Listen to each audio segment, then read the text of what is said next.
ইনশাআল্লাহ।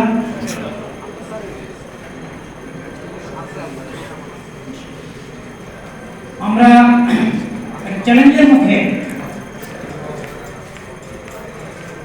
আগামীকাল যে সম্মিলিত ভাবে একটা অধিবেশন হওয়ার কথা ছিল, অর্থাৎ বিএনপি গঠনের জন্য যে নির্ধারণ করা ছিল, সেখানে আমাদের মহাসচিবের স্বাক্ষরিত চিঠি আপনারা পেয়েছেন। কিন্তু দুর্ভাগ্যের বিষয় যে আমরা সেই ঐক্য প্রচেষ্টার উপকার হয়েও আমরা সেই জাতিকে একটি আন্দোলন নিচে ঐক্যবদ্ধ করার হাজারো প্রচেষ্টা করার পরেও আমরা সেখানে টিকতে পারি নাই।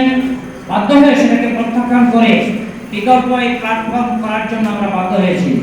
সংগ্রামী ভাইয়েরা, আল্লাহ যদি সহায় থাকেন, আপনারা যদি মাঠে ময়দানে অ্যাক্টিভ থাকেন, বিজয় আমাদের হবে ইনশাআল্লাহ। ইনশাআল্লাহ। ওরা বলেছিল যে যদি বেকার রণবেরি এবং অন্যদের সাথে সমন্বয় করে এনপিএফ যদি কোনো সংগঠন নতুন করে কায়েম করে, আমরা সেটা মানব না এবং ডিজি অফিসে ঢুকতে দিব না। তারা বলেছেন ডিজি অফিসে ঢুকলে নাকি আমাদের হাড় ভেঙে দিবে। আমরা সুস্পষ্টভাবে বলতে চাই, আগামী 7 দিন এই কমিটি 61 সদস্য ভিতরে আমরা শুধু 31 করেছি, বাকিটা আমরা 2 দিনের ভিতরে পূর্ণাঙ্গ কমিটির নাম ঘোষণা করে সারা দেশের সকলকে ঐক্যবদ্ধ করে সকলের সমন্বয় সমর্থন নিয়ে আমরা 61 সদস্য বিশিষ্ট কমিটি ঘোষণা করব ইনশাআল্লাহ। যার কপি ডিজি অফিসে যাবে, স্বাস্থ্য মন্ত্রণালয়ে যাবে, প্রধান উপদেষ্টার কাছে যাবে, সারা দেশে এবং সারা বিশ্বে ছড়ানো যাবে ইনশাআল্লাহ। ওরা বলেছিল আমরা বড় দল, আমাদের সব দিতে হবে। আসলে ওরা বড় দল নয়, ওদের পেটটা বড়, মুখটা বড়, কিন্তু যোগ্যতা অনেক কম। ওরা ক্ষমতা যাওয়ার আগে 100-200 টেকনোলজিস্টের নাম নিয়ে নিয়োগ বাণিজ্য বদলি বাণিজ্য করা শুরু করতেছিল এবং এই জন্য ওরা কাউকে সেখানে ঢুকতে দিতে চাচ্ছে না। আমরা দায়িত্বহীনভাবে বলতে চাই, 1 মাসের মধ্যে ইনশাআল্লাহ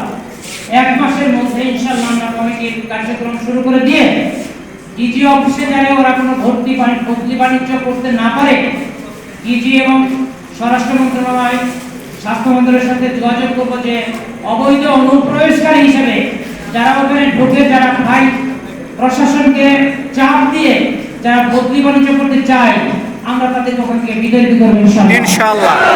ঢাকা শহরে আমাদের যে জনশক্তি আছে, আমরা সেই ডিজি অফিসে সরকারি কাজ সহযোগিতা করার জন্য সকালে 20 জন এবং বিকালে 20 জন আমাদের সেখানে আমাদের সেই সৈনিকেরা থাকবে ইনশাআল্লাহ।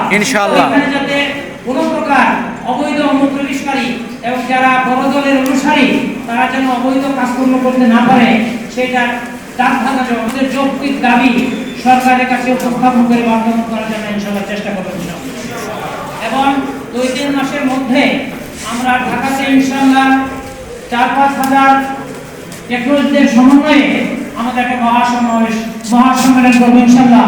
সেখানে সরকারের উপদেষ্টা পরিষদের এবং স্বাস্থ্য মন্ত্রণালয়ের সর্বোচ্চ পর্যায়ে আমরা সেখানে নেতৃবৃন্দ এবং সবার উপস্থিতিতে ইনশাআল্লাহ আমাদের সেই ভালো কাজের ডিক্লারেশন আমরা ইনশাআল্লাহ কথা না বাড়িয়ে দূর-দূরান্ত থেকে যারা এসেছেন, বিশেষ করে বগুড়া, খুলনা, রাজশাহী, সিলেট, সকল জায়গা থেকে আসছেন, তাদের আমার রাত্রি টিকিট করা আছে। কথা না বাড়িয়ে আমরা যদি এখানে শেষ করে দিই, সকলের কাছে আমরা ক্ষমা প্রার্থী।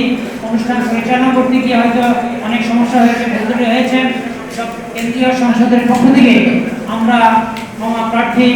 আমরা কষ্ট করে এসেছেন, আপনাদেরকে অন্তরে অন্তঃস্থ মোবারকবাদ জ্ঞাপন করছি এবং আল্লাহর কাছে দোয়া করছি, আল্লাহ পাক যেন আপনাদেরকে সুস্থ রাখেন, আপনাদের পরিবার পর্যন্ত সুস্থ রাখেন।